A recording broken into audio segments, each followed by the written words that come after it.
Bonjour, mon nom est Benjamin René. Je suis heureux de vous accueillir au nom de toute l'équipe de professeurs du département de musique dans cette belle activité musicale. J'espère que vous allez l'apprécier. Si jamais vous voulez en savoir plus sur le programme, sur les auditions, sur les façons de nous rencontrer, tout ce qu'il vous faut se trouve dans le descriptif de cette vidéo juste en bas.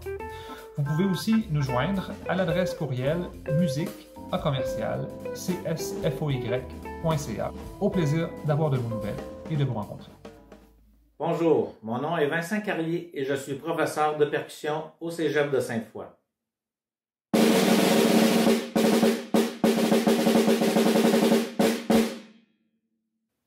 Dans cette première capsule sur la caisse claire, je vais te parler de la posture, de la tenue de baguette et des 5 mouvements de base que tu vas utiliser en jouant.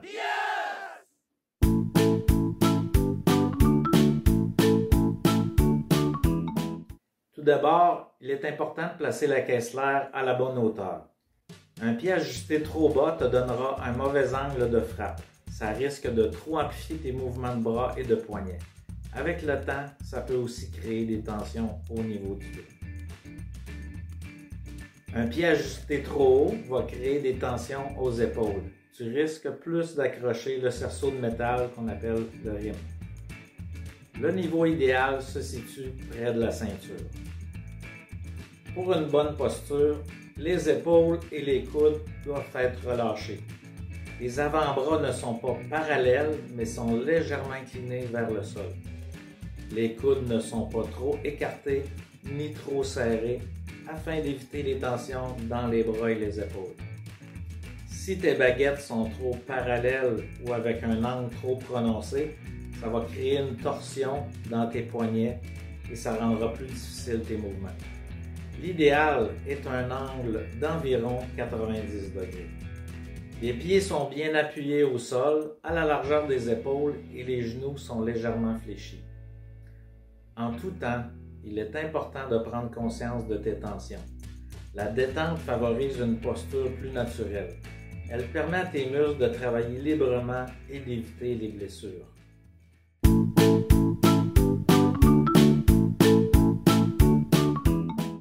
Pour une meilleure répartition du poids de la baguette, divise la longueur en 3 parties égales. Ensuite, place la main dans le premier tiers. Le pivot est très important. Il tient et contrôle la baguette.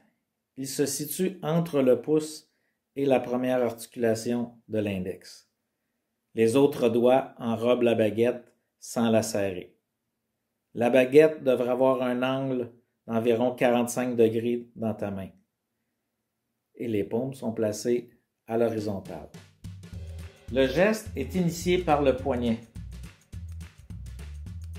Pour les gestes lents et puissants, utilise les avant-bras et les poignets.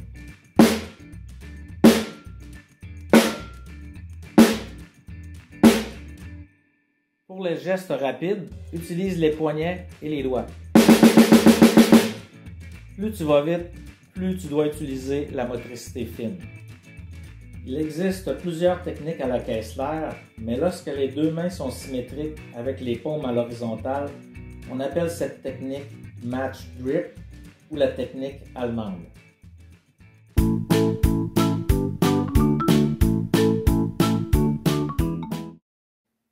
Voici maintenant les 5 mouvements de base que tu vas utiliser pour jouer. Le premier est le mouvement legato ou le full stroke. En partant d'un point A, on frappe la peau et on revient rapidement à la position initiale dans un geste fluide et continu.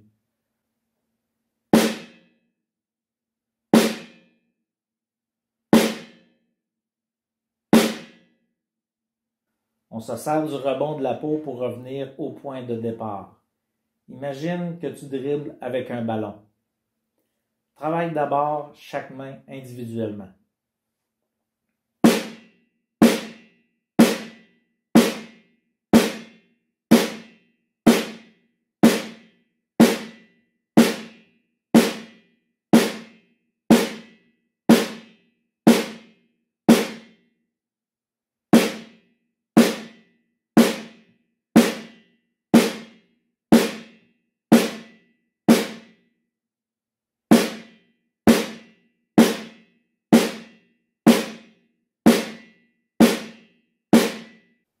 Ensuite, alterne une main après l'autre.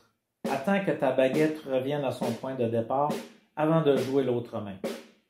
Assure-toi que ton geste et ta sonorité sont réguliers et stables. Cet enchaînement d'un coup de chaque main est un rudiment de base qu'on appelle le coup simple. L'enchaînement de 2 coups de chaque main compose un autre rudiment de base qu'on appelle le coup double.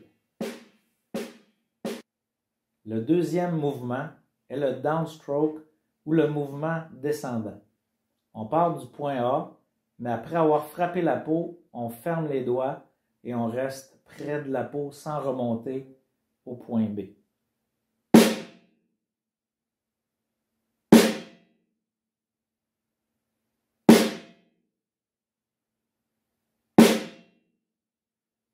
Cette frappe est très utile si tu veux jouer doux après un coup fort. Le troisième mouvement est le tap.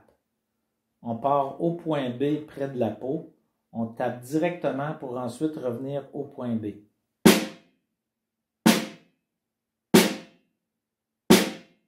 Il est important de ne pas remonter la baguette avant de frapper, sinon il est moins efficace. Ce mouvement est utilisé quand on veut jouer doux ou jouer des notes fantômes. Le quatrième est le mouvement ascendant ou upstroke. On part du point B près de la peau, on tape et on revient rapidement au point A.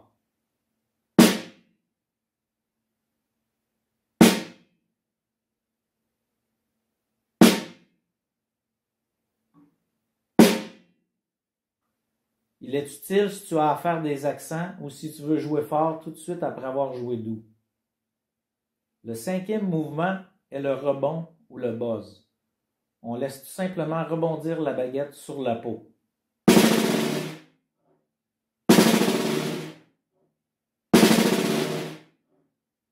Ce mouvement est le seul qu'on exécute seulement avec le pouce, l'index et le majeur.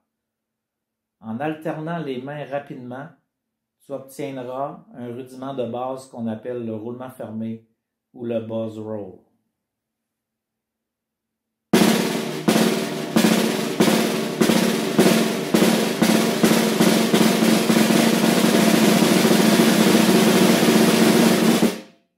Voici quelques exercices pour travailler vos 5 mouvements de base.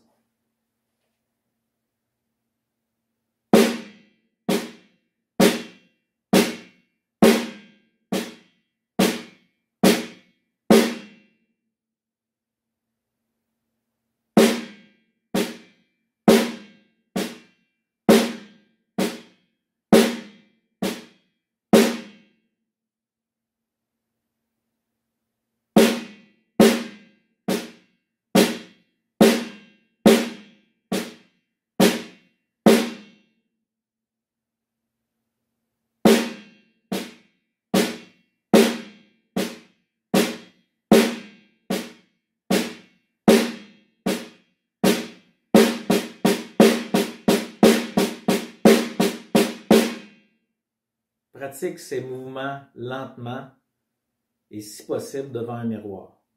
Monte de vitesse seulement quand tu es à l'aise et que le geste est régulier. Je vous invite à consulter les autres capsules et à m'écrire à l'adresse suivante si vous avez des questions à me poser. Vous pouvez aussi cliquer sur le lien plus bas pour avoir plus d'informations sur les différents profils du département de musique du Cégep de Sainte-Foy.